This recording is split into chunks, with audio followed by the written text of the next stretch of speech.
अस्सलाम वालेकुम dear students. Last 2 lectures में हमने हाई प्रायोरिटी और लो प्रायोरिटी इनकोडर कवर किया था। अब इस लेक्चर में हम कवर करते हैं मिक्स प्रायोरिटी इनकोडर कि अगर आपको प्रायोरिटी मिक्स करके दे दी जाए यानी एक ऑर्डर में ना हो, क्योंकि जब हमने हाई प्रायोरिटी इनकोडर देखा था तो उसमें हमने ये देखा था हाई प्रायोरिटी के अंदर कि जो D3 है उसकी प्रायोरिटी सबसे ज्यादा है, फिर D2 की है, फिर D1 की है, फिर D0 की है।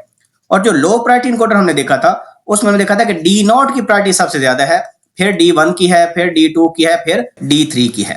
लेकिन व्हाट इफ प्रायोरिटीज को मिक्स कर दिया जाए, यानी अगर मैं ये कह दूं कि जो D2 की प्रायोरिटी है वो D3 से ज्यादा है एंड जो D0 की प्रायोरिटी है वो D1 से ज्यादा है। सो फिर हम इस इनकोडर को कैसे डिजाइन करेंगे, इसका ट्रुथ टेबल कैसे बनेगा। वंस ट्रुथ टेबल बन गया तो के मैप बना के इक्वेशंस आप इजीली कंप्यूट कर सकते हैं। सो इसके लिए अब या तो आप ऑर्डर में लिख लो इनपुट्स को या आप इसी फैशन में लिख लो, दोनों तरीकों से परफेक्टली फाइन होगा। फॉर एग्जांपल मैं इसी फैशन में लिख लेता हूं, मेरे लिए आसानी हो जाएगी। मैं लिखूंगा D2 और यहां पर लिखूंगा D3, यहां पर लिखूंगा D0, यहां पर लिखूंगा D1। ये मेरे क्या हो गई, ये मेरी इनपुट्स हो गई। और आउटपुट्स हमारी क्या है, आउटपुट्स वही है X, Y and valid bit. अब यहां पर आप देखें D2 की प्रायोरिटी सबसे ज्यादा है, इसका मतलब कि अगर D2 आपका हाई हो गया तो बाकी जो इनपुट्स हैं वो लो हो या हाई हो, वी डोंट केयर। सो इस वजह से ये क्या हो जाएंगे, डोंट केयर हो जाएंगे। और जो 2 का बाइनरी इक्विवेलेंट है वो क्या होता है, वो 1 0 होता है। सो हमारी आउटपुट आ जाएगी 1 0 और वैलिड बिट भी क्या हो जाएगी, 1 हो जाएगी, क्योंकि वैलिड बिट हाई तब होती है जब एट लीस्ट एक भी इनपुट हमारी हाई हो गई। उसके बाद आप देखें किसकी प्रायोरिटी हाईएस्ट है जी, D3 की सेकंड नंबर पर है। इसका मतलब है कि जब D3 1 हो गया तो उसके जो अगले वाली इनपुट्स हैं वो 0 हो गई या 1 हो गई, उससे फर्क नहीं पड़ेगा।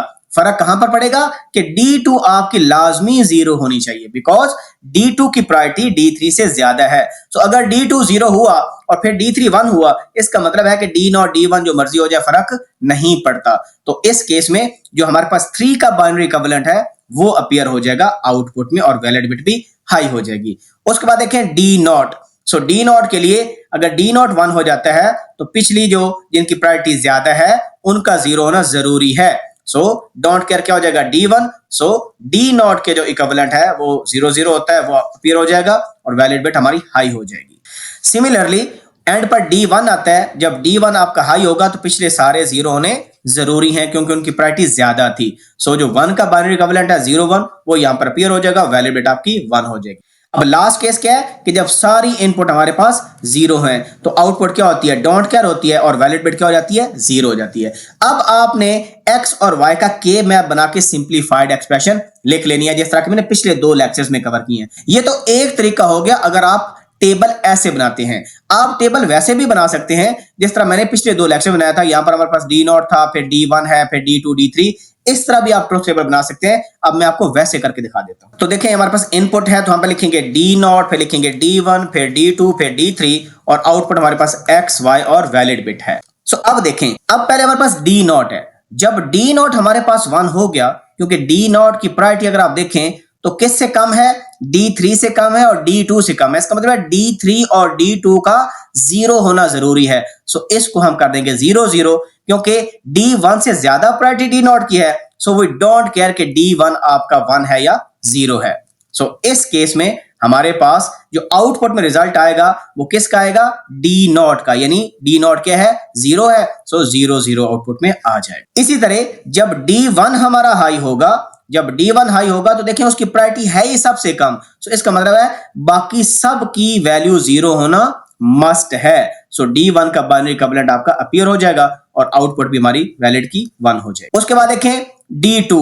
सो जब D2 आपका हाई हुआ, D2 के हाई होने से बाकी इनपुट्स जो मर्जी हो जाएं, बिकॉज उन सब की प्रायोरिटी कम है, सो उनको हम डोंट केयर कर देंगे। सो इसका मतलब है जो D2 का बाइनरी इक्विवेलेंट है 1 0 वो अपीयर हो जाएगा, वैलिड बिट 1 हो जाएगी। और लास्ट में हमारे पास D3। अब D3 देखें तो D3 की प्रायोरिटी D2 से कम है, इसका मतलब है D2 का 0 होना जरूरी है और D3 की प्रायोरिटी D0 D1 से ज्यादा है। सो इसमें हम डोंट केयर लगा देंगे क्योंकि कोई फर्क नहीं पड़ता, लिहाजा D3 का जो बाइनरी इक्विवेलेंट है वो आपके पास अपीयर हो जाएगा और वैलिड बिट 1 हो जाएगी। और लास्ट केस है जब सारे 0 होंगे, सो आउटपुट डोंट केयर हो जाएगी, वैलिड बिट 0 हो जाएगी। अब आप ये ट्रुथ टेबल एक और तरीके से भी बना सकते हैं, यानी पहले मैंने ये ऑर्डर लिखा, कौन से वाला, इस ऑर्डर को एज इट इज फॉलो किया जो कि हमने लिखा हुआ था। यहां पर इसको, और फिर मैंने इनपुट को इस ऑर्डर में लिखा। आप इनपुट को ऑर्डर में लिखें और इनको भी चेंज कर सकते हैं। देखें, मैंने D0 से स्टार्ट किया, फिर D1 से, फिर D2 से, फिर D3 से। आप इसको एक और तरीके से भी कर सकते हैं। वो कैसे? वो ये कि सबसे ज्यादा प्रायोरिटी किसकी है? D2 की। सो जब D2 हाई होगा तो बाकी इनपुट्स डोंट केयर हो जाएंगी। वी डोंट केयर कि वो 1 है कि 0 है। सो D2 का जो बाइनरी इक्विवेलेंट है 2 का, वो क्या बनता है? 1 0। तो आपके पास 1 0 आ जाएगा, वैलिड बिट हाई आ जाएगी। उसके बाद D3 है। सो जब D3 को हम 1 करेंगे तो D3 को 1 करेंगे तो D2 क्या होना चाहिए? 0, क्योंकि D2 की प्रायोरिटी से ज्यादा है। अगर D2 0 हुआ और D3 हाई हुआ तो हम n के नहीं देख रहे, तो हम D0 D1 को नहीं देखेंगे कि वो क्या है, वो डोंट केयर हो जाएंगे। सो इस केस में क्योंकि D3 हाई रखा, जो 3 का बाइनरी इक्विवेलेंट है वो अपीयर हो जाएगा, वैलिड बिट हाई हो जाएगा। उसके बाद देखिए D0 है।